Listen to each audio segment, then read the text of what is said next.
Hello everybody, my name is Kenmore Uniting Church. My father is Robin Gibson. For my birth, one of my uncles who worked on my design and construction would like to say something. The congregation outgrew it. Kenmore became developed into numerous estates and housing, large estates, houses got built, and suddenly there's a larger community, and the original church was totally inadequate. And that was the motivation for them to address the problem. And there were some key people in the congregation at the time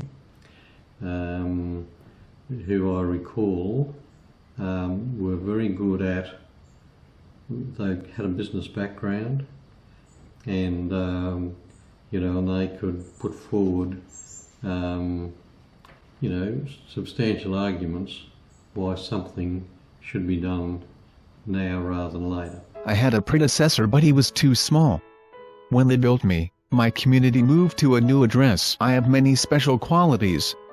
Firstly, my plywood beams shows my structures, which is just like egg crate. Secondly, my sanctuary space maintains a domestic scale, just like the family home. A big volume above the sanctuary called the lantern gives me natural light and helps me to look more glamorous. My seating layout is diagonal, which is very different from traditional basilica seating plans. I am tranquil in appearance but wild at heart. Compared to my older brother Blackhill Church, I am much more innovative. We have common features, such as low eaves, a lantern above the sanctuary space and a domestic scale.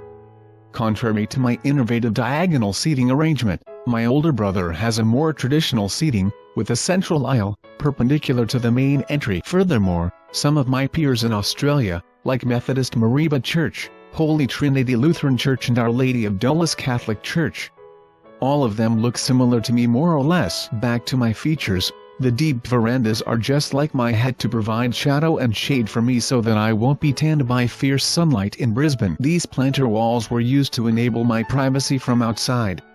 Well, I am just a little bit shy. It is also significant that I am structured by beam and column construction, which is one of reasons why people call me a modern church. Different from other buildings, I do not have massive wall. Instead, glass walls were used to get spacious view to surroundings. Finally, my ceiling height was 2.4 meters, which provides a domestic and amiable feeling for visitors. Unlike most of other churches, such as my neighborhood, Kenmore Presbyterian Church showing solemnity through grand space. I also had many awards because of my outstanding performance, including the Building of the Year Award and Meritorious Lighting Award. 48 years later, so much has changed. I look quite different from the past. I just want to adapt myself to the development of society and changing times. When I was young, I had plastic bucket seats rather than traditional pews. My seating was on a strong diagonal to encourage people to gather in the sanctuary. Nowadays, both the sanctuary and seating layout have been rearranged. My plastic seats were replaced by family-friendly and comfortable pews. The arrangement of pews has also been changed. I could remember I had thick and healthy hair because of many huge trees. However, I am slowly going bald because my trees have been chopped down. I don't know why, I just need more hair, more greenery space. There is one more point. I used to have a daily kindergarten for education and cash flow. But now the space is used for informal meetings and entertainment area for the local community. A curved wall was added so that my staff can access the office without disturbing services. The change suits new fire regulation as well. My dais was also removed. Finally, the additions of windows to my sides reduce noise from Magill Road and give me more space. I now have a shop and extra storage, which help me generate more money. In the past, sliding glass doors opened onto these spaces to give ventilation and cooling, but now I feel very hot due to the enclosure, although I can get more money. However, some things never change. Norman Kirkin, a minister of Kenmore Uniting Church, said, "I don't believe people should feel overwhelmed by the decor of a church, and we aim to bring a family atmosphere into the church. I still have a very domestic character. Religious space for community. It is my soul forever, no matter how many years have passed away." Hello, Everyone, my name is St. Stephen's Cathedral and I am 142 years old. No doubt I am really a veteran among my kind. Firstly, thanks to James Quinn, the first Catholic bishop in Brisbane. He commissioned the construction for me and laid the first foundation stone in 1863. After 11 years, I am open to general public in 1874. Since then, I became one of the most important religious places in Brisbane, and even in Queensland. However, I gradually get old and sick as time goes on. Especially my sandstones, primary material to construct me, suffered serious erosion at the time.